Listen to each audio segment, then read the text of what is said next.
All right, y'all, week 19. Let's get into this after Pull Fest. So Sunday, we didn't do much. I did a 60-minute walk in a 20-pound vest while I was at work. So here's our Monday lift. Warming up with some mobility stuff. I've got to start doing more of this. My body's getting beat up. But start with some hip mobility stuff. This also helps loosen up my low back when I stretch out my quads and hip flexors. Jumped into, as you guessed it, prowler sprints. And in the mix of warm up and everything through like some other prep stuff, I didn't video everything, but hey, we're on the grip train. I keep training the grip stuff. I think it's awesome. It's easy to incorporate. So hit some grip stuff with the hubbed on this day, intermixed in between. Did the approach jumps today, tried to move the hurdle up higher and higher. Actually, on one of them, I kind of like semi-tweaked my back. I don't have it in here. I cut it out. Kind of landed a little funnier, like how I pulled my knees to my chest. It's like my back wasn't loosened up. So I've actually been pushing back mobility, spine mobility. And yeah, there's the prowler sprints. Heavy on the first day of the week and lighter on the second. So moving into a new phase with the snatches, we have a power snatch plus hang snatch. So it's 2 power snatches plus 2 hang snatches. And I'm still going off the pads for 2 reasons. 1, it's easier when I drop it. But 2, it brings that bar up off the ground just a little bit. And so I'm not feeling my groin comparatively when I do that. So actually kind of sad for me this week was I didn't practice a lot. A little bit of weather, but just did not practice throwing a lot. And that's actually going to be indicative kind of the rest of May. And I'm not super thrilled with it. And we'll talk about that more in some future videos. But power snatches on this day. 5 sets of 2 plus 2, worked up from 80 to 90 kilos, just trying to see how things would feel. So dropped back down and just kind of worked up just to see where we'd be at. And then instead of the Anderson squats, we moved into a belt squat. So didn't use the hands, which makes it tougher on me versus holding on to the bar in front of you. But ended up working to a top set of 5 and then 4 sets of 5 down sets with a slow eccentric.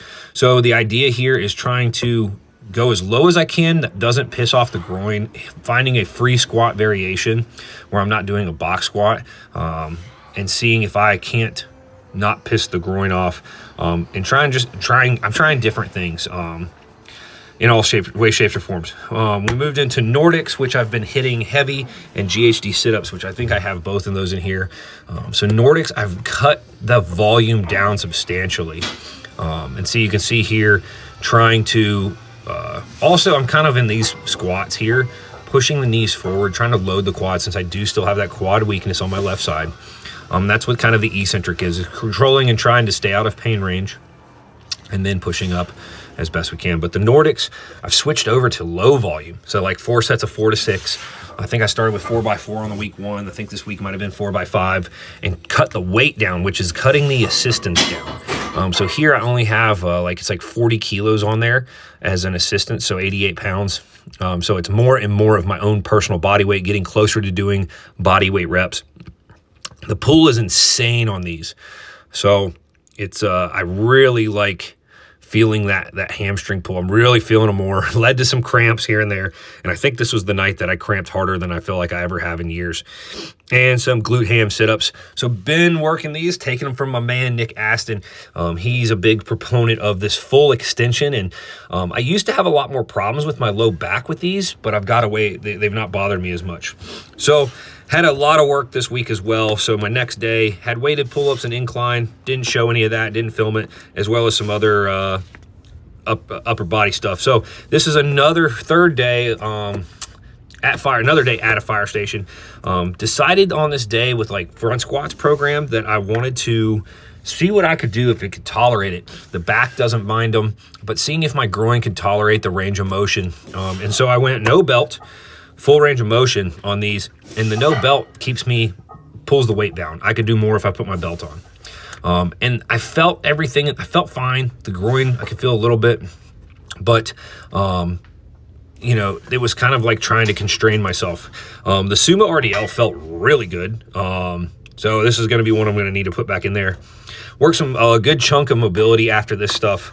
And attempted some blood flow restriction on my left leg with that groin. But worked into the next day, Thursday. We worked at night, so I was off during the day, so came and got it in at the gym. Standing triple jumps. It was like I did something like 10 attempts there. ended up around 25 feet. So I'll give you a number to chase. Depth push-ups here, and then we had some sacks and bar mixed in the warm-ups and whatnot with the push-ups and the jumps. Kind of did those three together. As you know it, boom, here's your prowler sprints. So like I said, about half the weight is the earlier in the week, 50 kilos down to 30 kilos. Now, clean pull, 2 plus 2 plus power clean. So once again, just because this is week 1 of the new kind of phase with the multiple reps here, like 2 variations of a complex, like 2 pulls plus 2 power cleans, worked up in weight, did like 110, 115, 120 kilos, and some chest supported dumbbell rows after that. And then we end up getting into some throws on the week, finally. Once again, at Wesley Chapel at the Volunteer Firehouse after this. You know, the goal was just, I'm going back to my notes here, general throws training, and kind of I'm doing things a little different, and that is I'm drilling after my main throws, mostly. So with the 16 shot, we went right into fulls on this day, and then I did some stands. I did 5 stand throws after that. And one of the coolest, it's not really cool, what I did do with the shot put throws is the first time I've ever tried taping my fingers up. I think this might be something I work in the future, but I'm not sure. Actually, bam, here's some behind the neck jerks. I missed this in here on the day prior. So the jerks have felt okay. So you notice my left leg's the back leg. That's the one that's got the groins, and it's kind of hip flexor-ish problem. So my stance is not split as wide. Worked 4 sets of 3 there. But here's those shot puts. You see right away, you can kind of see me touching that groin.